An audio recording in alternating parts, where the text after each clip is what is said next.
Hello my friends, welcome back.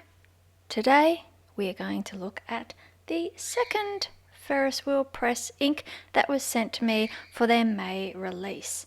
My name's Louise, you're watching Coffee Tea Paper, and if you haven't already, please subscribe, and hopefully I'll see you again.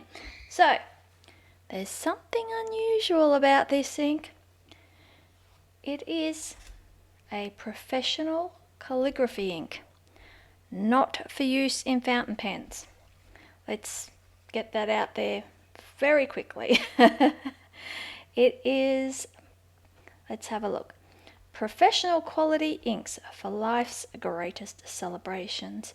Premium quality, waterproof, smudge resistant, durable and light fast.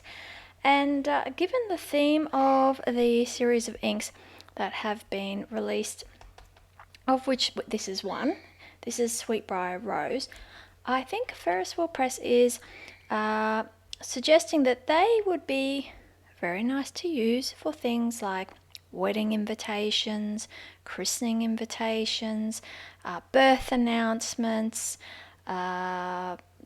anniversary parties, all those sorts of things where you might get a professional calligrapher to write them up, or you might do it yourself. But of course, they're not limited to that because, well, they're just colours at the end of the day, aren't they? So, given the opacity, I think that's the right word, of this ink, so I have had a sneaky peek of looking in the box, and so yeah, as always, beautifully packaged. I really like that color inside. It's a little darker than the ink itself, so pop that there. So given the opacity of the ink, I thought it would be interesting to try on a dark background as well as a light background. So to that end, I have a few different bits and pieces here for us to experiment with. So I'll give it a good shake because I'm noticing that there is kind of colour clumping, clouding, I don't know, in a couple of places on the bottle. So let's just give it a really good shake, shake, shake, shake, shake.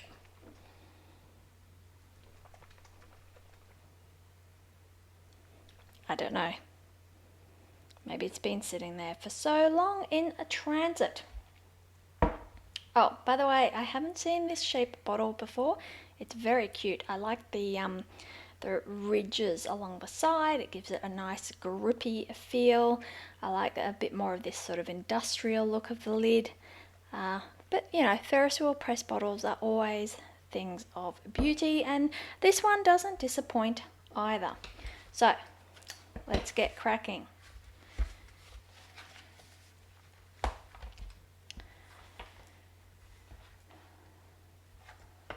I was thinking today, I know I normally leave this side blank so that I can see the shading bleed through and ghosting and so forth of the ink on that side. But I think for today, for this ink, I'm going to put this on at the end. I'm going to put it here so I can have a side-by-side comparison in my ink swatching book. So let's do the normal thing first.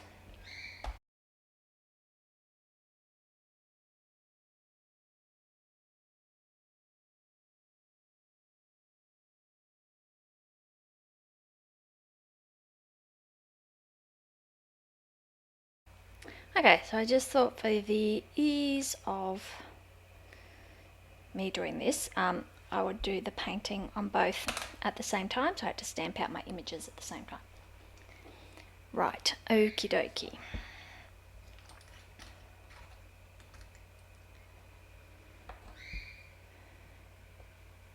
Oh, this is a very sturdy seal. Oh, okay. Hang on a minute. I've got to bring in. This actually smells like paint. Like that sort of painty smell. So let's see. Oh, okay. Look at that. Oh, it's kind of acting a bit like paint too.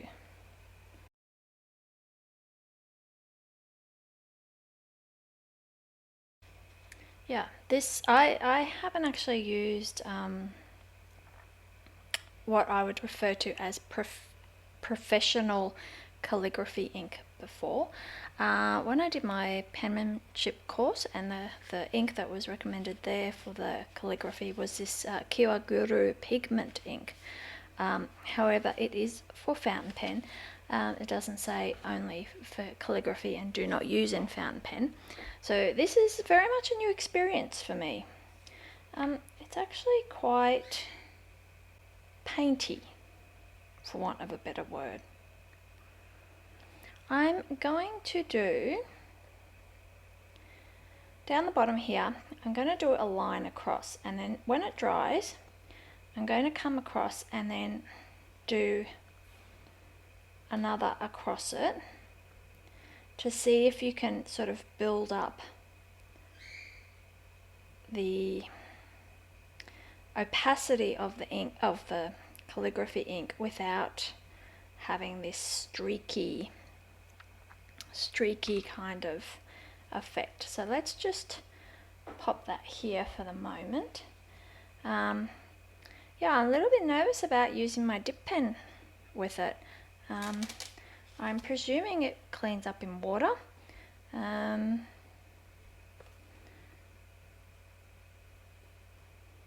Yeah, I can't.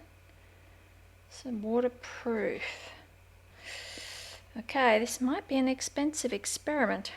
We shall see, we shall see. So yeah, I'll speed up this next bit as I'm doing the writing and just check in with you as we see how we go.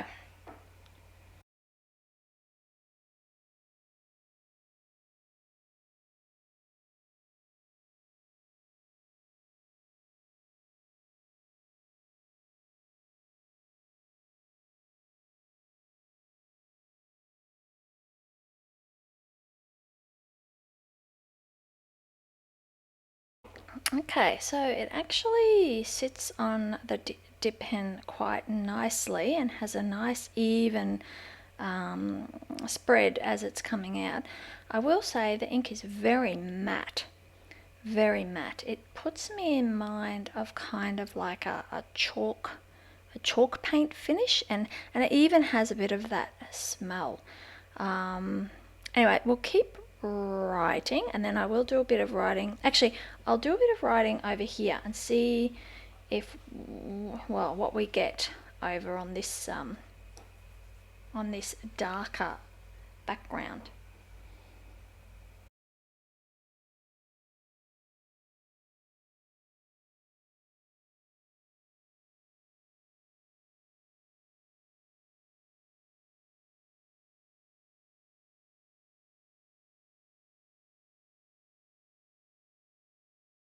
Yeah, I fixed up how I'd done it because I noticed that Sweetbriar was one word, with the rose a separate word. Okay, well, it's taking quite some time to dry. It definitely has that kind of chalky feel, and you can see you can see the paint strokes, or the brush strokes like on paint. I'm probably enjoying the finish on the dark background a bit more than the light background, because I'm not sure if you can see. I'll try to capture it in the video and like a photo at the end like we normally do. But it kind of looks almost slightly raised off the paper. Like it's that thick of a consistency that you get this almost slightly three-dimensional look. Yeah, which is interesting. Very interesting. Okay, let's go back to here, and I'll write a bit of a blurb, and then I'll check back in with you. Oh no, I did a spelling mistake. Yikes.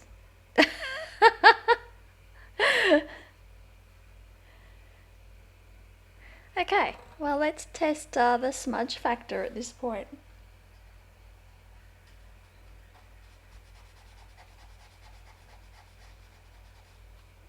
Okay, well, that's a big disaster.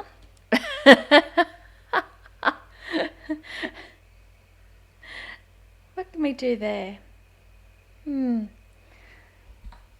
Let's just ignore it.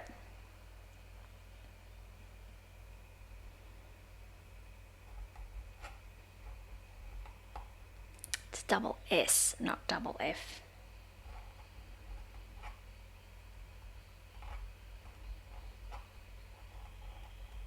It's not very professional getting the word professional wrong, is it?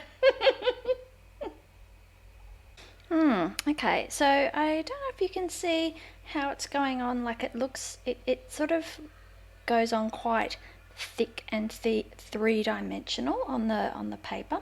I'll switch over here, and yeah, we'll keep going, and then we'll have a little look at the end. I'm also very, very interested to see how this cleans up and how it washes out of my brush as well as my dip pen.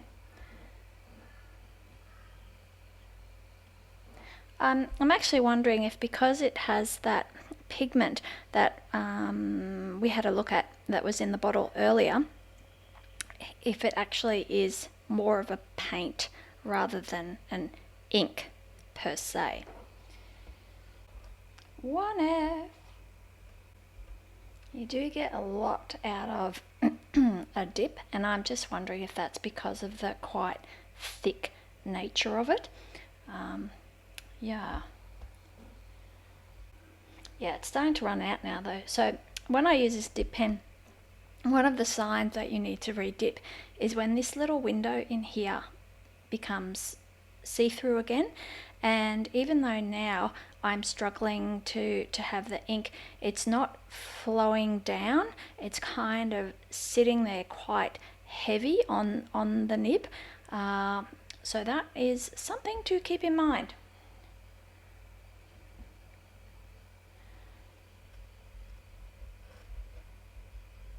Yeah, so you can see the difference there.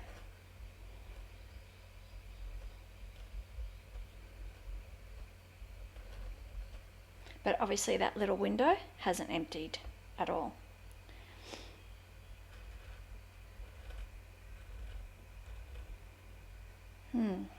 Okay, so I'm going to stop there because I am a little nervous about how that's going to wash up, but I will show you that. Oh, that's right, I was going to also just see how the opacity goes with a second, what you would call in the paint world a second coat. It's actually sort of clogging up my paint bristles as well. And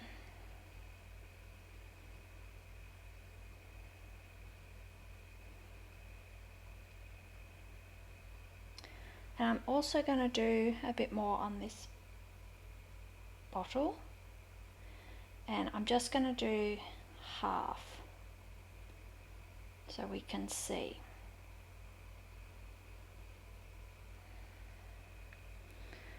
Okay, I am going to pause there, and I'm going to go and, oops, I better put this on. I'm going to go and wash up my gear, and then I'll come back and show you, and hopefully things might be a little bit drier in the meantime as well. Okay, yeah, I'm struggling to get this lid happening. It's not grabbing in the thread.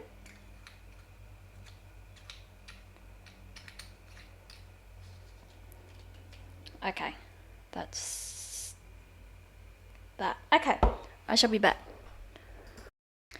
Okay, so I would actually say that these were quite difficult to clean up. Oh, look, I've even missed a bit there, compared to true ink.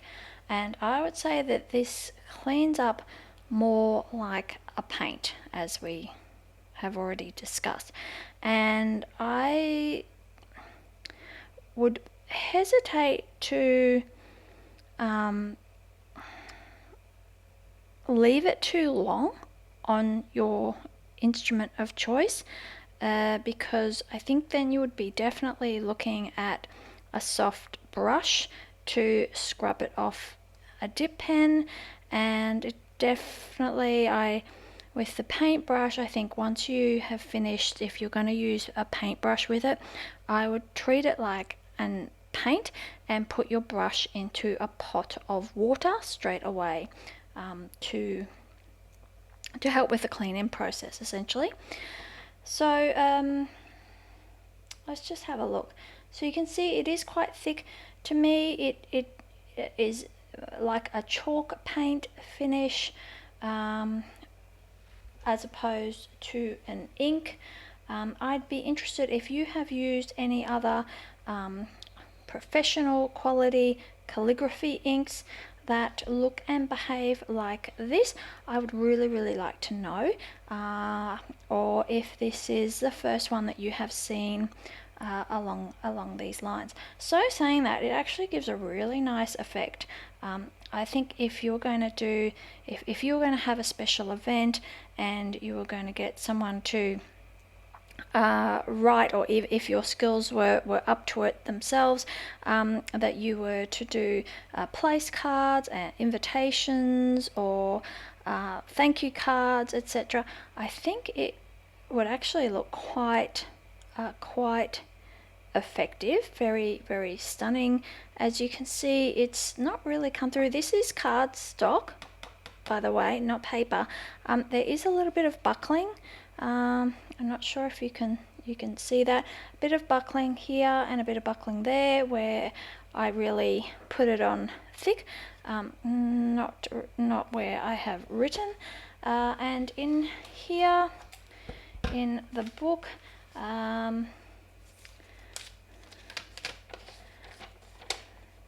there's no bleed through on this super lightweight, or this lightweight, it's not super lightweight, just lightweight paper. No ghosting. So yeah, not being a professional calligrapher, I can't really say too much more. Yeah, so have a think, see what's your take on it. I would be very interested to know. And is it something that you can see yourself using, for example? You can see here where I had little air bubbles. It's actually dried on the page with the air bubbles, and here as well. So maybe you're not meant to shake it quite so vigorously as I did. Yeah, so please tell me what you think about it, and I would really like to know. If you haven't already, please consider subscribing, and I will see you next time. Bye for now.